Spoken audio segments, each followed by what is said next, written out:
All right, y'all. By the way, on Patreon, I'm posting the full streams on Patreon. I just posted them today. On my live channel, I have posted clips of the stream. Um Page, I honestly don't know the page cuz I'm on here. But how strange Africa is. Like, go through to where it says Melchizedek. I'm sure you'll find it, but I don't know the page. But yeah, the last sentence of the part we just came off of was, but an old king sometimes has to take pride in himself. And then what we're about to read is how strange Africa is, thought the boy.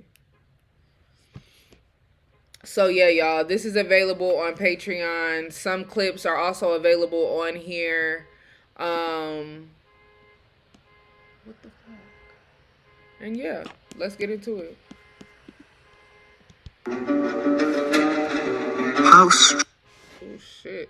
that he's quickly going to forget my wayward business. But the king of Salem did to him. Then when he spoke about me, he would rise, feeling a bit abashed, and said, I know it's the vanity of vanities, as you said, my lord, but an old king sometimes has to take some pride in himself. How strange Africa is, thought the boy. He was sitting in a bar, very much like the other bars he had seen along the narrow streets of Tangier. Some men were smoking from a gigantic pipe that they passed from one to the other. In just a few hours he had seen men walking hand in hand, women with their faces covered, and priests that climbed to the tops of towers and chanted, and everyone about him went to their knees and placed their foreheads on the ground. A practice of infidels, he said to himself.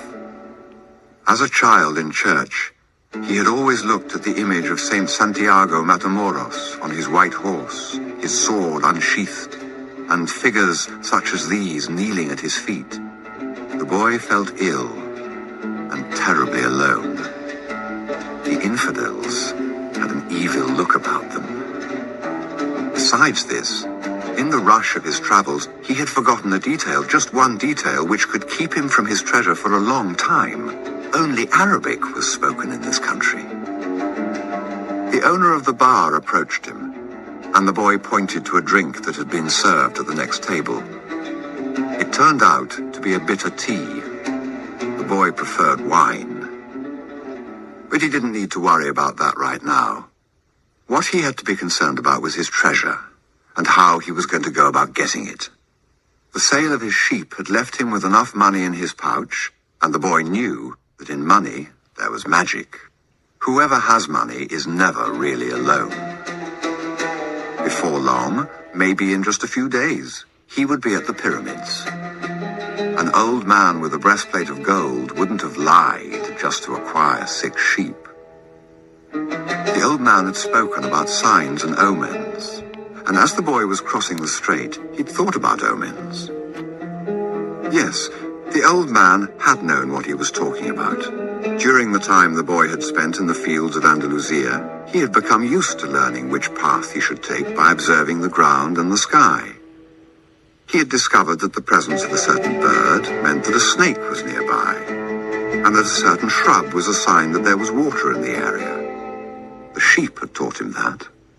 If God leads the sheep so well, he will also lead a man, he thought, and that made him feel better. The tea seemed less bitter. Who are you? He heard a voice ask him in Spanish. The boy was relieved. He was thinking about omens, and someone had appeared. How come you speak Spanish? He asked. The new arrival was a young man in Western dress, but the color of his skin suggested he was from this city. He was about the same age and height as the boy. Almost everyone here speaks Spanish. We're only 2 hours from Spain. Sit down, let me treat you to something, said the boy. And ask for a glass of wine for me. I hate this tea. There is no wine in this country, the young man said. The religion here forbids it. The boy told him that he needed to get to the pyramids. He almost began to tell about his treasure, but decided not to do so. If he did, it was possible that the Arab would want a part of it as payment for taking him there. He remembered what the old man had said about offering something you didn't even have yet. "I'd like you to take me there if you can. I can pay you to serve as my guide."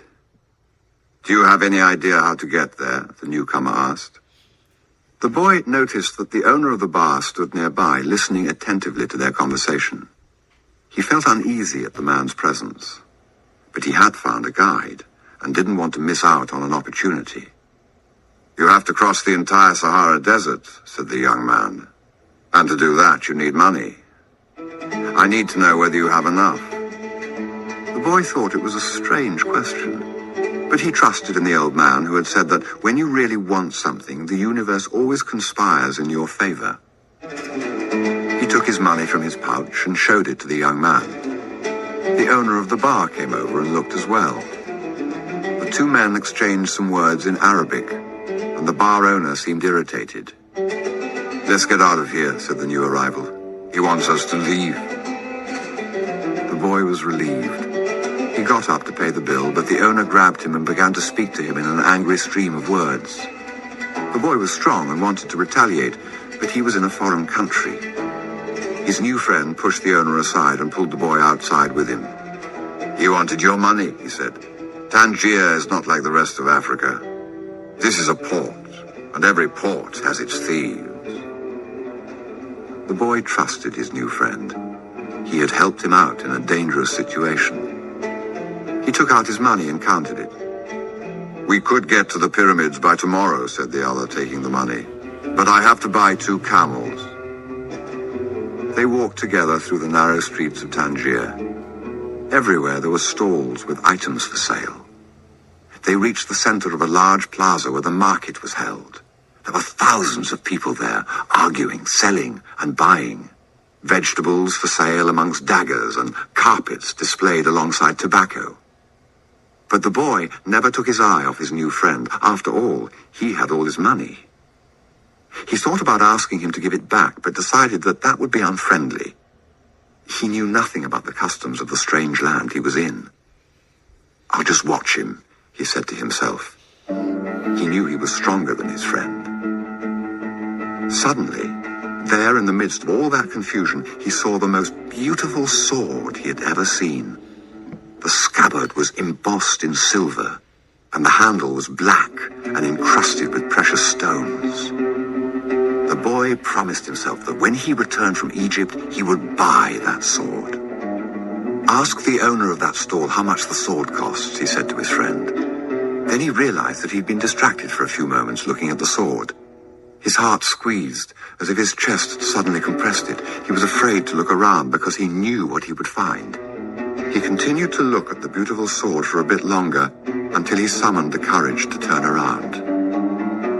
All around him was the market, with people coming and going, shouting and buying, and the aroma of strange foods, but nowhere could he find his new companion.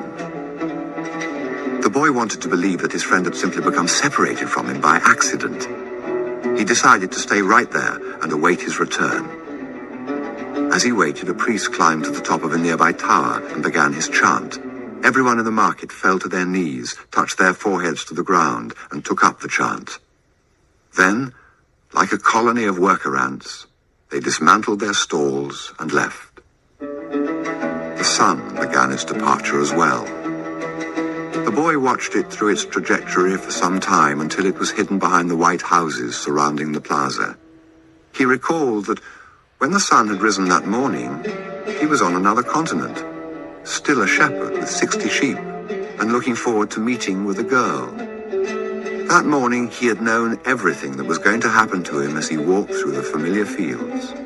But now, as the sun began to set, he was in a different country, a stranger in a strange land where he couldn't even speak the language. He was no longer a shepherd, and he had nothing, not even the money to return and start everything over.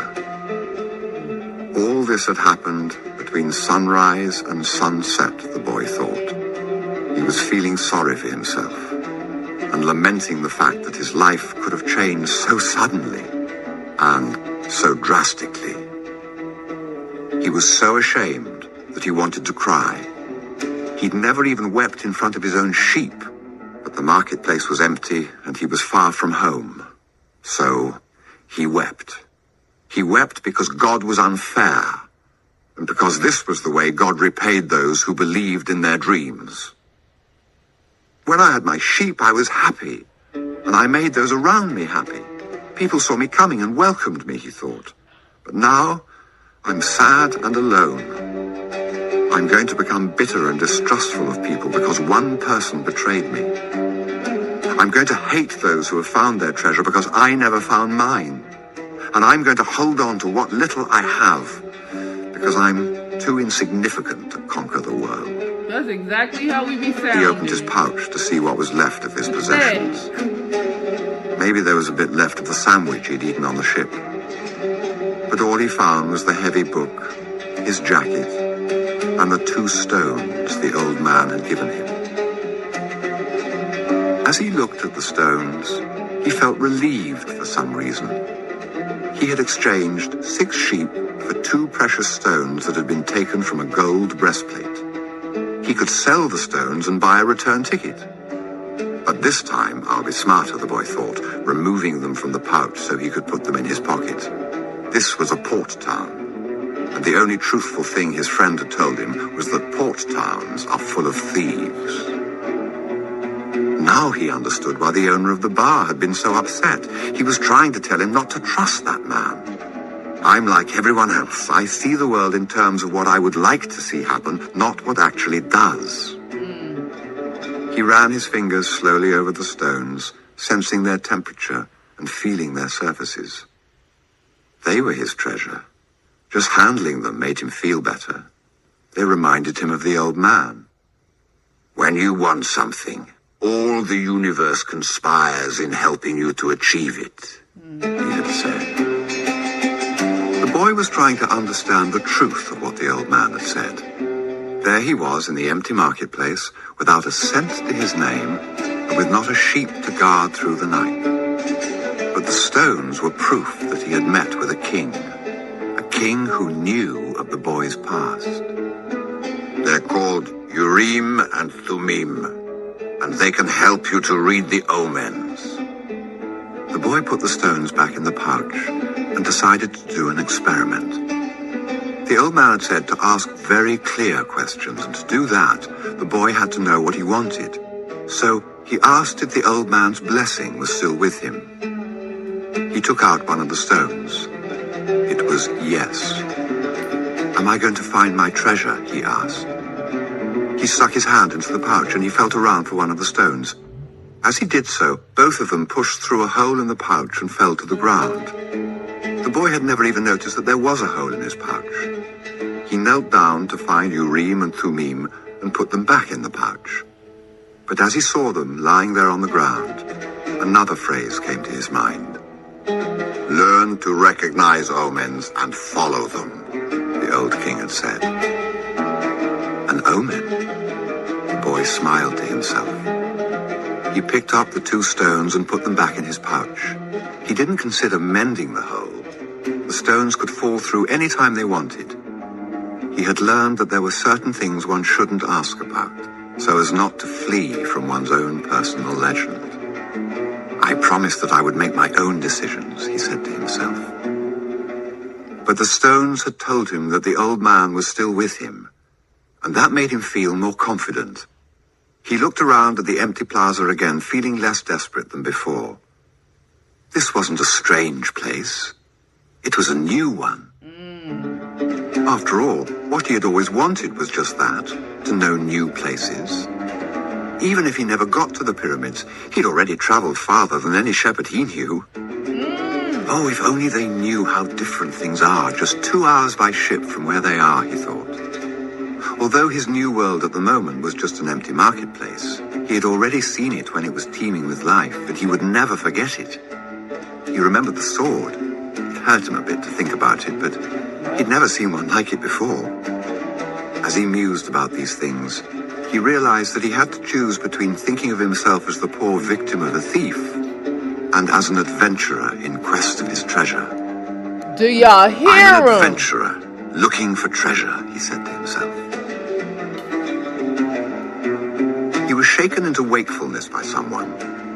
He'd fallen asleep in the middle of the marketplace, and life in the plaza was about to resume. Looking around, he sought his sheep and then realized that he was in a new world. But instead of being saddened, he was happy. He no longer had to seek out food and water for the sheep. He could go in search of his treasure instead. He had not a cent in his pocket, but he had faith. He had decided the night before that he would be as much an adventurer as the ones he had admired in books. He walked slowly through the marketplace. The merchants were assembling their stalls, and the boy helped a candy seller to do his. The candy seller had a smile on his face. He was happy, aware of what his life was about, and ready to begin a day's work. His smile reminded the boy of the old man, the mysterious old king he had met. This candy merchant isn't making candy so that later he can travel or marry a shopkeeper's daughter. He's doing it because it's what he wants to do, thought the boy. He realized that he could do the same thing the old man had done. Sense whether a person was near to or far from his personal legend, just by looking at them. It's easy. And yet I've never done it before, he thought. When the stall was assembled, the candy seller offered the boy the first sweet he had made for the day. The boy thanked him, ate it, and went on his way.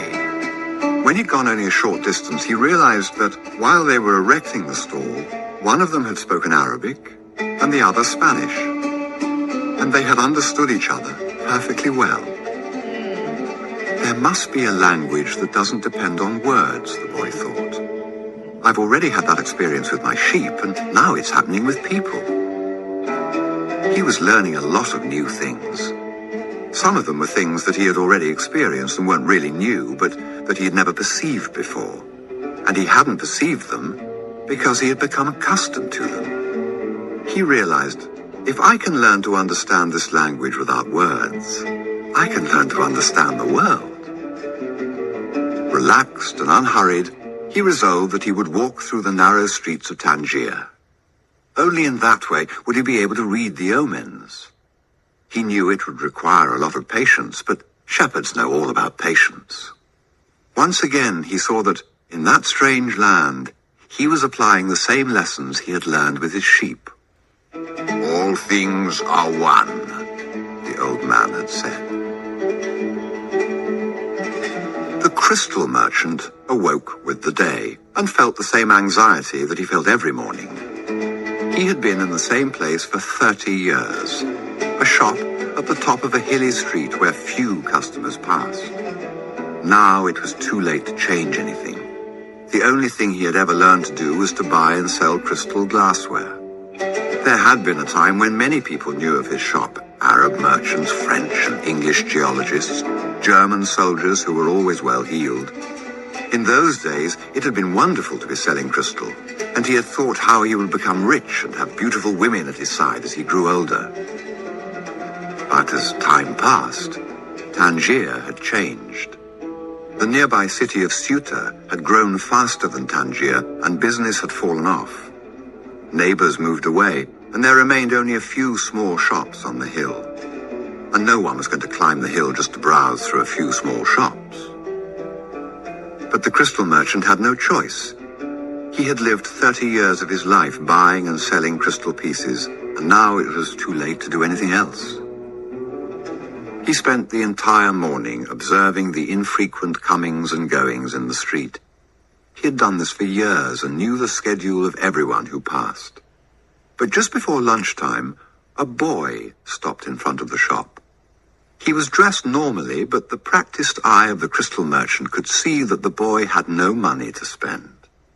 Nevertheless, the merchant decided to delay his lunch for a few minutes until the boy moved on. A card hanging in the doorway announced that several languages were spoken in the shop. The boy saw a man appear behind the counter. "I can clean up those glasses in the window if you want," said the boy. The way they look now, no one's going to want to buy them. The man looked at him without responding. In exchange, you could give me something to eat. The man still said nothing, and the boy sensed that he was going to have to make a decision. In his pouch, he had his jacket. He certainly wasn't going to need it in the desert. Taking the jacket out, he began to clean the glasses. In half an hour, he had cleaned all the glasses in the window, and as he was doing so, 2 customers had entered the shop and bought some crystal.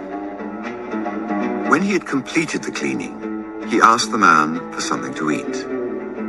"Let's go and have some lunch," said the crystal merchant. He put a sign on the door, and they went to a small cafe nearby.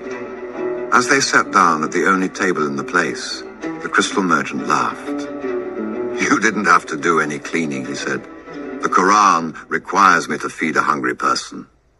"Well, then why did you let me do it?" the boy asked. "Because the crystal was dirty, and both you and I needed to cleanse our minds of negative thoughts." Clock that tea.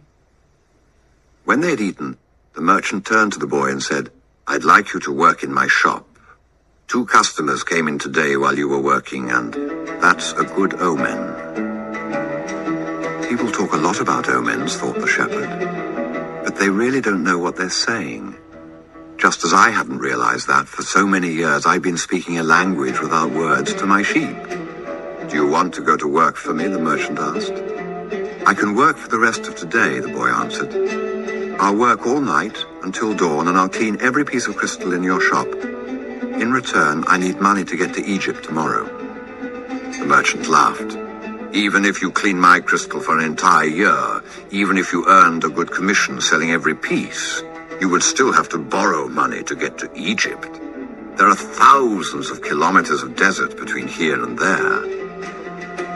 There was a moment of silence, so profound that it seemed the city was asleep. No sound from the bazaars, no arguments among the merchants, no men climbing to the towers to chant. No hope, no adventure, no old kings or personal legends, no treasure, and no pyramids. It was as if the world had fallen silent because the boy's soul had. He sat there, staring blankly through the door of the cafe, wishing that he had died, and that everything would end forever at that moment. The merchant looked anxiously at the boy. All the joy he had seen that morning had suddenly disappeared. "I can give you the money you need to get back to your country, my son," said the crystal merchant. The boy said nothing. He got up, adjusted his clothing, and picked up his pouch. "I'll work for you," he said. And after another long silence, he added, "I need money to buy some sheep." That's how it be. You be like, let The me boy just had go been back. working for the crystal merchant for almost a month, and he could see that it wasn't exactly the kind of job that would make him happy. The merchant spent the entire day mumbling behind the counter, telling the boy to be careful with the pieces and not to break anything. But he stayed with the job because the merchant, although he was an old grouch, treated him fairly. The boy received a good commission for each piece he sold and had already been able to put some money aside. That morning, he had done some calculating. If he continued to work every day as he had been, he would need a whole year to be able to buy some sheep. "I'd like to build a display case for the crystal," the boy said to the merchant. "We could place it outside and attract those people who pass at the bottom of the hill." "Well, I've never had one before," the merchant answered. "People will pass by and bump into it and pieces will be broken." "Well, when I took my sheep through the fields, some of them might have died if we had come upon a snake, but that's the way life is with sheep and with shepherds." The merchant turned to a customer who wanted 3 crystal glasses. He was selling better than ever, as if time had turned back to the old days when the street had been one of Tangier's major attractions. "Business has really improved," he said to the boy after the customer had left. "I'm doing much better, and soon you'll be able to return to your sheep. Why ask more out of life?" "Because we have to respond to omens," the boy said, almost without meaning to. Then he regretted what he had said, because the merchant had never met the king.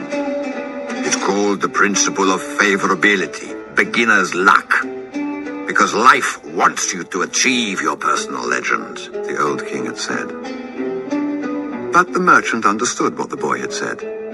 The boy's very presence in the shop was an omen, and as time passed and money was pouring into the cash drawer, he had no regrets about having hired the boy. The boy was being paid more money than he deserved because the merchant, thinking that sales wouldn't amount to much, had offered the boy a high commission rate. He had assumed he would soon return to his sheep. "Why did you want to get to the pyramids?" he asked, to get away from the business of the display. "Because I've always heard about them," the boy answered, saying nothing about his dream. The treasure was now nothing but a painful memory, and he tried to avoid thinking about it. "I don't know anyone here who would want to cross the desert just to see the pyramids," said the merchant. "They're just a pile of stones. You could build one in your own backyard." "You've never had dreams of travel?" said the boy, turning to wait on a customer who had entered the shop. 2 days later, the merchant spoke to the boy about the display. "I don't much like change," he said. "You and I aren't like Hassan, that rich merchant. If he makes a buying mistake, it doesn't affect him much. But we two have to live with our mistakes." That's true enough, the boy thought ruefully. "Why did you think we should have a display?" "I want to get back to my sheep faster. We have to take advantage when luck is on our side and do as much to help it as it's doing to help us. It's called the principle of favorability, or beginner's luck." The merchant was silent for a few moments. Then he said, "Well, the Prophet gave us the Quran and left us just 5 obligations to satisfy during our lives. The most important is to believe only in the one true God. The others are to pray 5 times a day, fast during Ramadan, and be charitable to the poor." He stopped there. His eyes filled with tears as he spoke of the Prophet. He was a devout man, and even with all his impatience, he wanted to live his life in accordance with Muslim law. "What's the 5th obligation?" the boy asked. 2 days ago, you said that I had never dreamed of travel," the merchant answered. "The 5th obligation of every Muslim is a pilgrimage. We are obliged at least once in our lives to visit the holy city of Mecca. Mecca is a lot further away than the pyramids. When I was young, all I wanted to do was to put together enough money to start this shop. I thought that someday I'd be rich and could go to Mecca. I began to make some money, but I could never bring myself to leave someone in charge of the shop. The crystals are delicate things. At the same time, people were passing my shop all the time heading for Mecca. Some of them were rich pilgrims traveling in caravans with servants and camels, but most of the people making the pilgrimage were poorer than I. All who went there were happy at having done so. They placed the symbols of the pilgrimage on the doors of their houses. One of them, a cobbler who made his living mending boots, said that he had traveled almost a year through the desert, but that he got more tired when he had to walk through the streets of Tangier buying his leather. "Well, why don't you go to Mecca now?" asked the boy. "Because it's the thought of Mecca that keeps me alive. That's what helps me face these days that are all the same, these mute crystals on the shelves and lunch and dinner at that same horrible cafe. I'm afraid that if my dream is realized, I'll have no reason to go on living. You dream about your sheep and the pyramids, but you're different from me because you want to realize your dreams. I just want to dream about Mecca. I've already imagined 1,000 times crossing the desert, arriving at the plaza of the sacred stone, the 7 times I walk around it before allowing myself to touch it.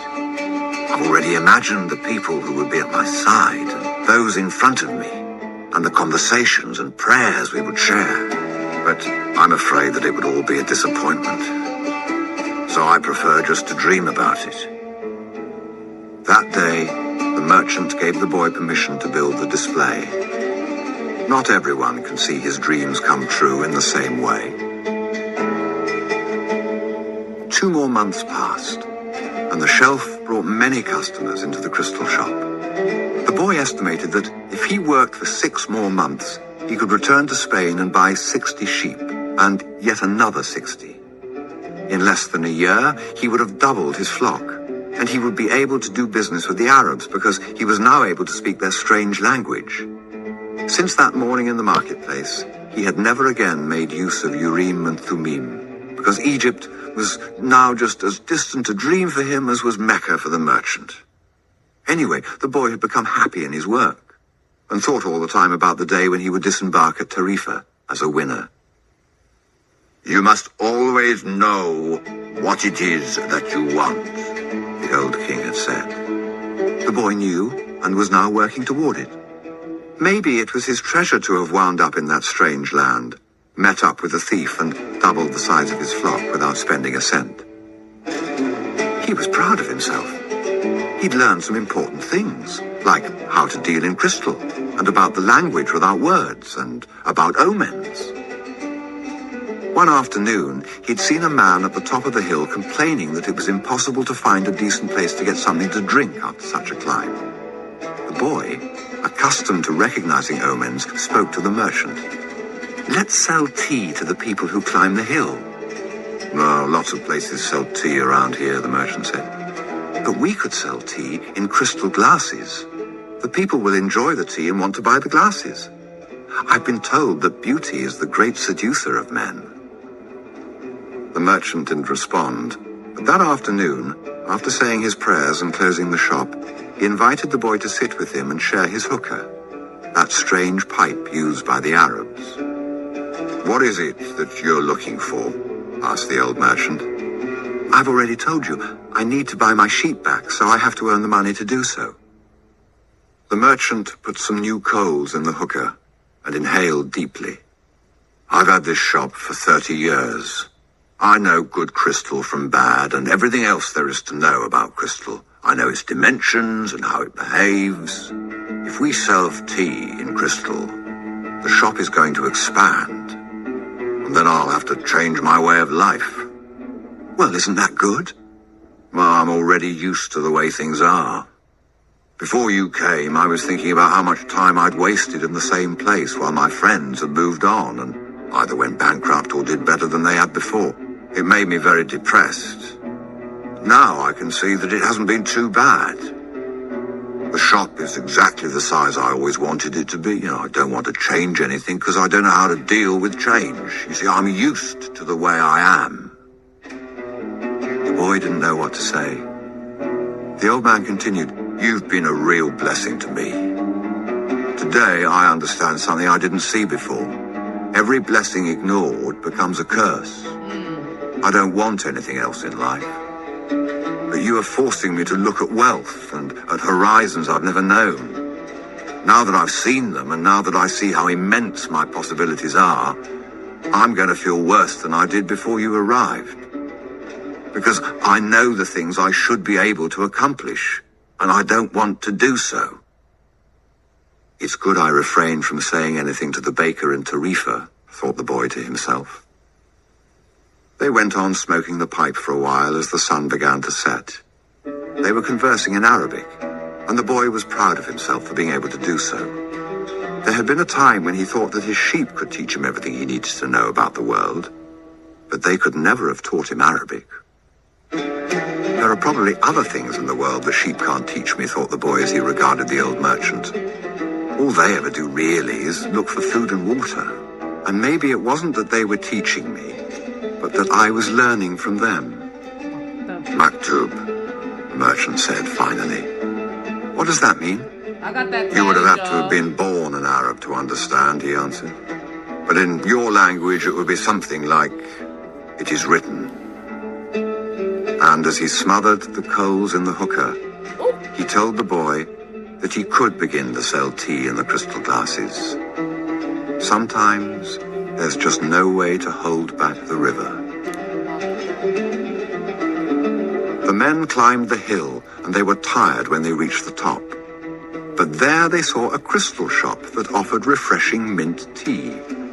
They went in to drink the tea, which was served in beautiful crystal glasses. "My wife never thought of this," said one, and he bought some crystal.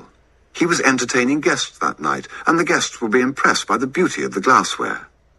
The other man remarked that tea was always more delicious when it was served in crystal, because the aroma was retained. The third said that it was a tradition in the Orient to use crystal glasses for tea because it had magical powers. Before long, the the news spread, and a great many people began to climb the hill to see the shop that was doing something new in a trade that was so old. Other shops were opened that served tea in crystal, but they weren't at the top of a hill, and they had little business. Eventually, the merchant had to hire 2 more employees. He began to import enormous quantities of tea along with his crystal, and his shop was sought out by men and women with a thirst for things new. And in that way, the months passed.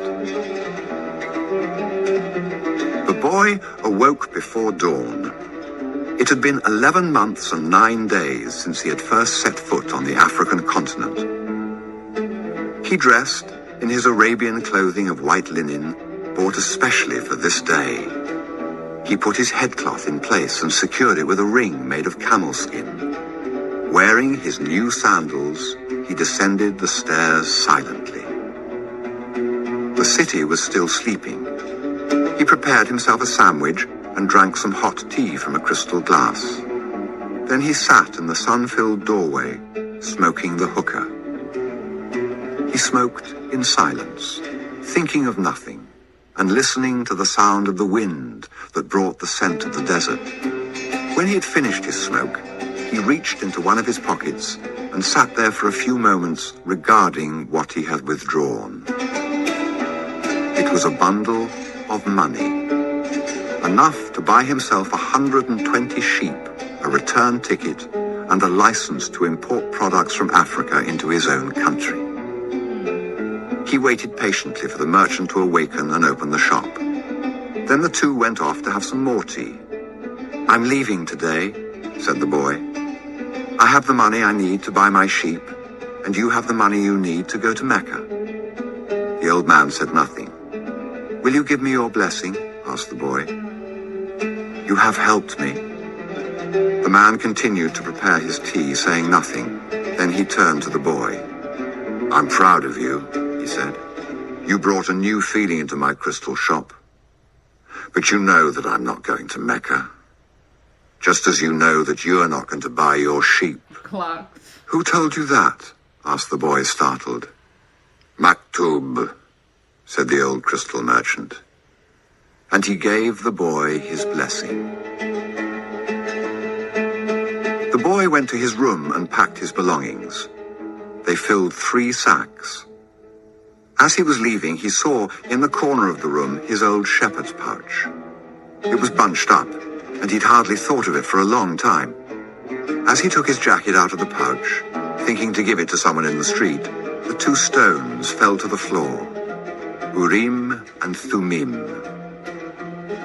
It made the boy think of the old king, and it startled him to realize how long it had been since he had thought of him. For nearly a year, he'd been working incessantly, thinking only of putting aside enough money so that he could return to Spain with pride. "Never stop dreaming," the old king had said. "Follow the omens." The boy picked up Urim and Thummim, and once again had the strange sensation that the old king was nearby. He had worked hard for a year, and the omens were that it was time to go. "I'm going to go back to doing just what I did before," the boy thought, even though the sheep didn't teach me to speak Arabic.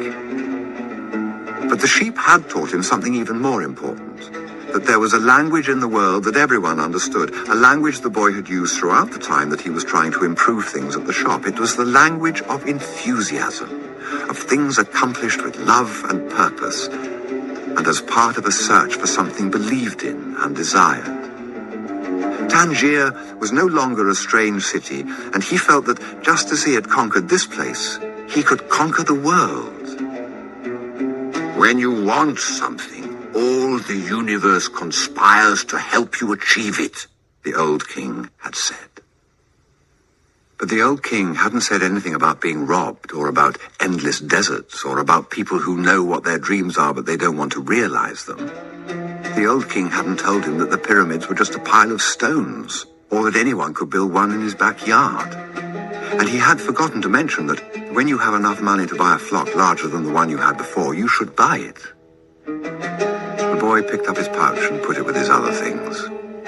He went down the stairs and found the merchant waiting on a foreign couple while two other customers walked about the shop drinking tea from crystal glasses. It was more activity than usual for this time of the morning. From where he stood, he saw for the first time that the old merchant's hair was very much like the hair of the old king. He remembered the smile of the candy seller on his first day in Tangier, when he had nothing to eat and nowhere to go. That smile had also been like the old king's smile. It's almost as if he had been here and left his mark, he thought. And yet none of these people has ever met the old king. On the other hand, he said that he always appeared to help those who are trying to realize their personal legend. He left without saying goodbye to the crystal merchant. He didn't want to cry with the other people there. He was going to miss the place and all the good things he'd learned. He was more confident in himself, though, and felt as though he could conquer the world. But I'm going back to the fields that I know to take care of my flock again. He said that to himself with certainty, but he was no longer happy with his decision. He had worked for an entire year to make a dream come true, and that dream, minute by minute, was becoming less important. Maybe because that wasn't really his dream. Who knows? Maybe it's better to be like the crystal merchant. Never go to Mecca and just go through life wanting to do so, he thought, again, trying to convince himself. But as he held Urim and Thummim in his hand, they had transmitted to him the strength and will of the old king. By coincidence, or maybe it was an omen, the boy thought, he came to the bar that he had entered on his first day there. The thief wasn't there, and the owner brought him a cup of tea. I can always go back to being a shepherd, the boy thought. I learned how to care for sheep, and I haven't forgotten how that's done. But maybe I'll never have another chance to get to the pyramids in Egypt. The old man wore a breastplate of gold, and he knew about my past. He really was a king, a wise king. The hills of Andalusia were only 2 hours away. There was an entire desert between him and the pyramids. Yet the boy felt that there was another way to regard his situation. He was actually 2 hours closer to his treasure. The fact that the 2 hours had stretched into an entire year didn't matter. I know why I want to get back to my flock, he thought. I understand sheep, they're no longer a problem, and they can be good friends. On the other hand, I don't know if the desert can be a friend, and it's in the desert that I have to search for my treasure. If I don't find it, I can always go home. I finally have enough money and all the time I need. Why not? He suddenly felt tremendously happy. He could always go back to being a shepherd. He could always become a crystal salesman again. Maybe the world had other hidden treasures, but he had a dream and he had met with a king. That doesn't happen to just anyone. He was planning as he left the bar. He had remembered that one of the crystal merchant's suppliers transported his crystal by means of caravans that crossed the desert. He held Urim and Thummim in his hand. Because of these two stones, he was once again on the way to his treasure.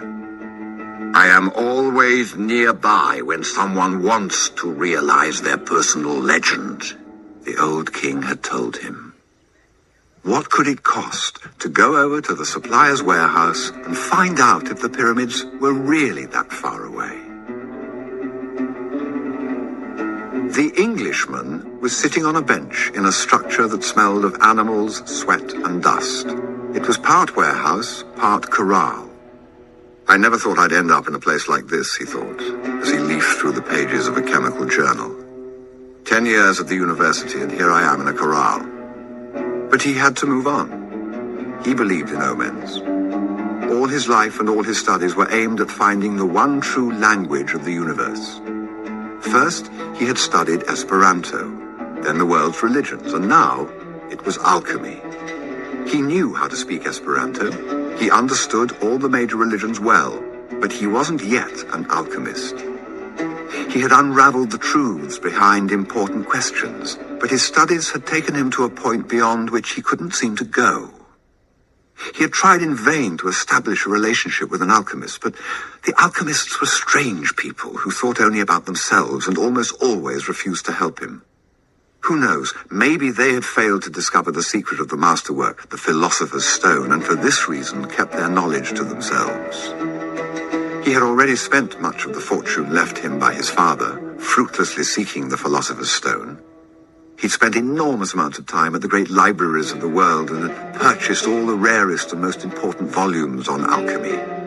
In one, he had read that many years ago, a famous Arabian alchemist had visited Europe.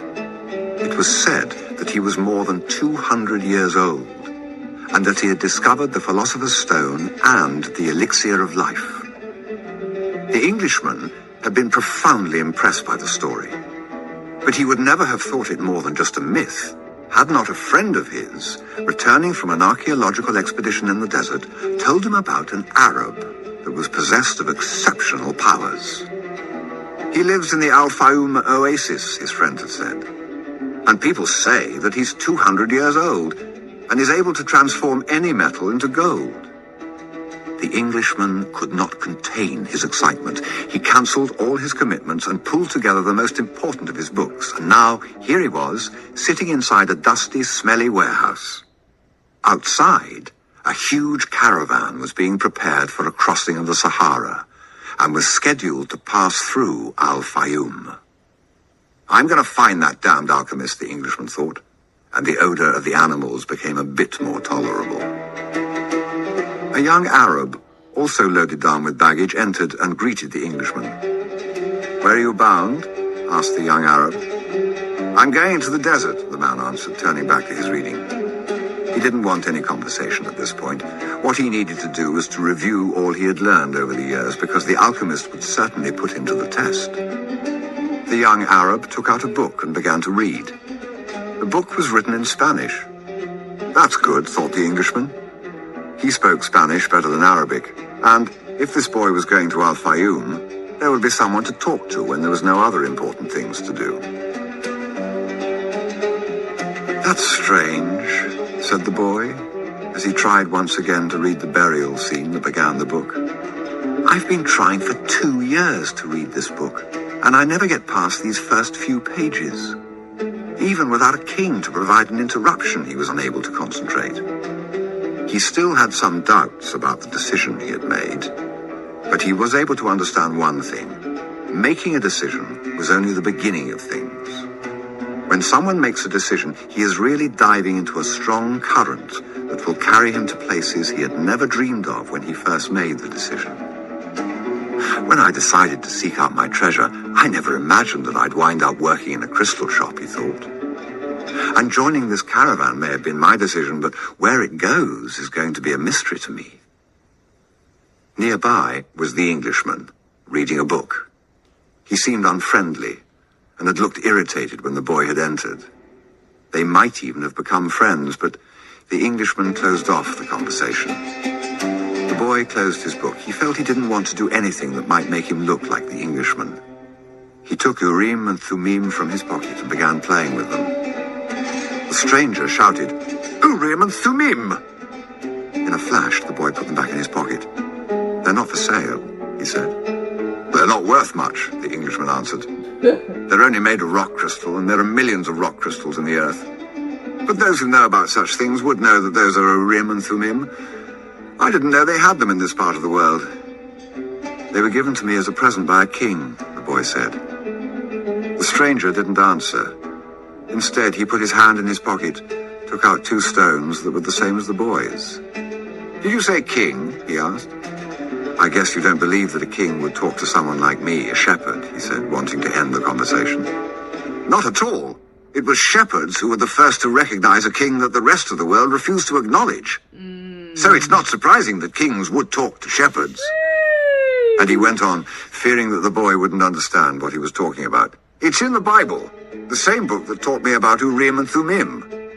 These stones are the crystals only are form of evil. divination Please. permitted by God. Leave me alone. The priest carried them in a golden breastplate." The boy was suddenly happy to be there at the warehouse. "Maybe this is an omen," said the Englishman half aloud. "Who told you about omens?" The boy's interest was increasing by the moment. Everything in life is an omen, said the Englishman, now closing the journal he was reading. There is a universal language, understood by everybody, but already forgotten. I'm in search of that universal language, amongst other things. That's why I'm here. I have to find a man who knows that universal language, an alchemist. The conversation was interrupted by the warehouse boss. You're in luck, you too, the fat Arab said. There's a caravan leaving today for Al-Fayoum. But I'm going to Egypt, the boy said. Al-Fayoum is in Egypt, said the Arab. What kind of Arab are you? That's a good luck omen, the Englishman said after the fat Arab had gone out. If I could, I'd write a huge encyclopedia just about the words luck and coincidence. It's with those words that the universal language is written. He told the boy it was no coincidence that he had met him with Urim and Thummim in his hand. And he asked the boy if he too were in search of the alchemist. I'm looking for a treasure, said the boy. And he immediately regretted having said it, but the Englishman appeared not to attach any importance to it. In a way, so am I, he said. I don't even know what alchemy is, the boy was saying, when the warehouse boss called to them to come outside. I'm the leader of the caravan, said the dark-eyed, bearded man. I hold the power of life and death for every person I take with me. The desert is a capricious lady, and sometimes she drives men crazy. There were almost 200 people gathered there, and 400 animals, camels, horses, mules, and fowl. In the crowd were women, children, and a number of men with swords at their belts and rifles slung on their shoulders. The Englishman had several suitcases filled with books. There was a babble of noise, and the leader had to repeat himself several times for everyone to understand what he was saying. There are a lot of different people here, and each has his own god. But the only God I serve is Allah, and in his name I swear that I will do everything possible once again to win out over the desert. But I want each and every one of you to swear by the God you believe in that you will follow my orders no matter what. In the desert, disobedience means death. There was a murmur from the crowd. Each was swearing quietly to his or her own God. The boy swore to Jesus Christ. The Englishman said nothing. And the murmur lasted longer than a simple vow would have. The people were also praying to heaven for protection. A long note was sounded on a bugle, and everyone mounted up. The boy and the Englishman had bought camels and climbed uncertainly onto their backs. The boy felt sorry for the Englishman's camel, loaded down as he was with the cases of books. There's no such thing as coincidence, said the Englishman, picking up the conversation where it had been interrupted in the warehouse. I'm here because a friend of mine heard of an Arab who... But the caravan began to move, and it was impossible to hear what the Englishman was saying. The boy knew what he was about to describe, though.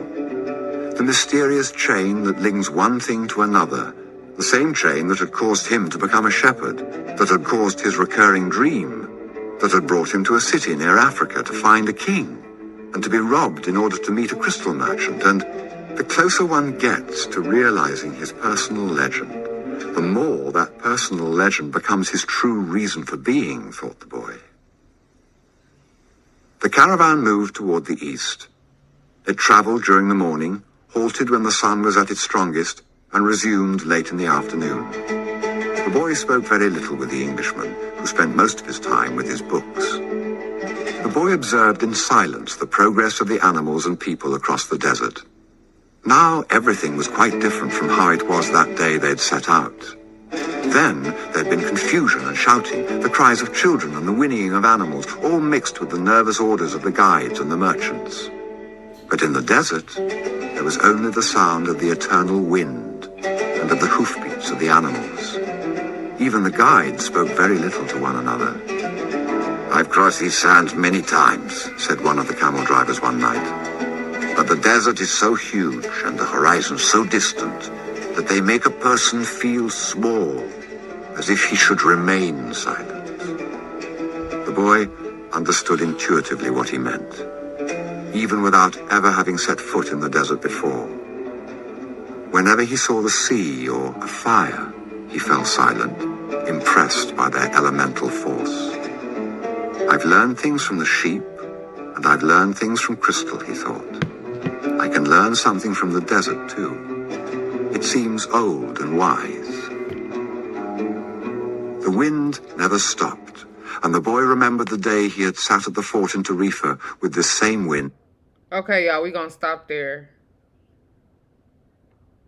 We gonna stop there, y'all.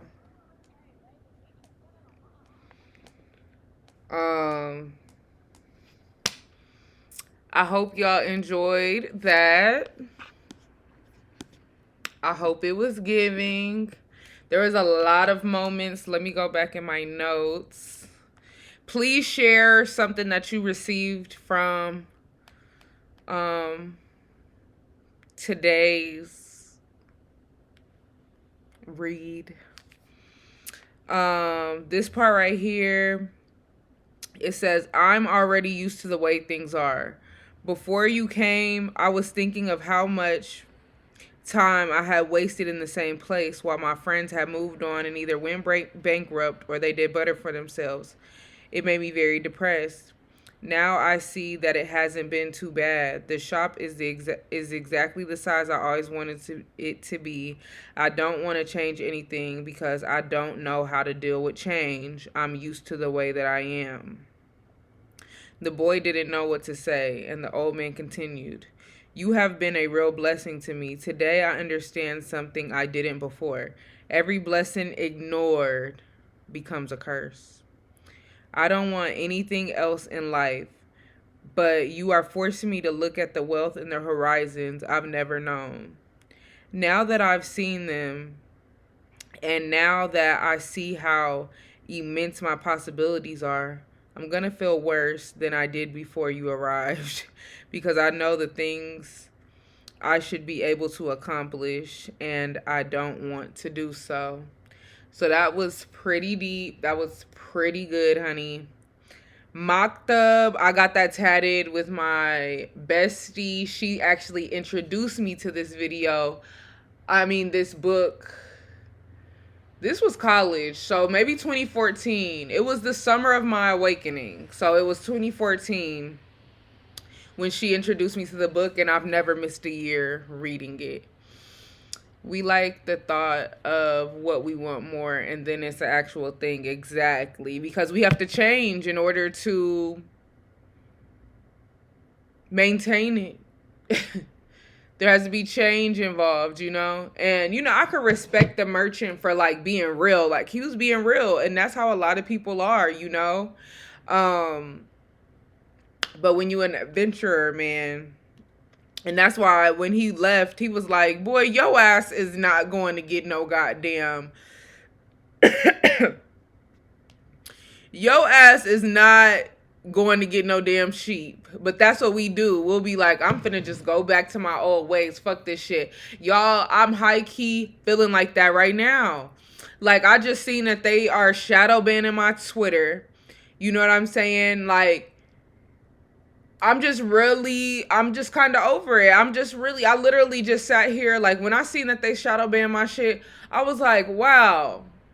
Okay, let me figure out an exit strategy from this social media shit. Because clearly it's not for me and I'm ready to give this shit the fuck up.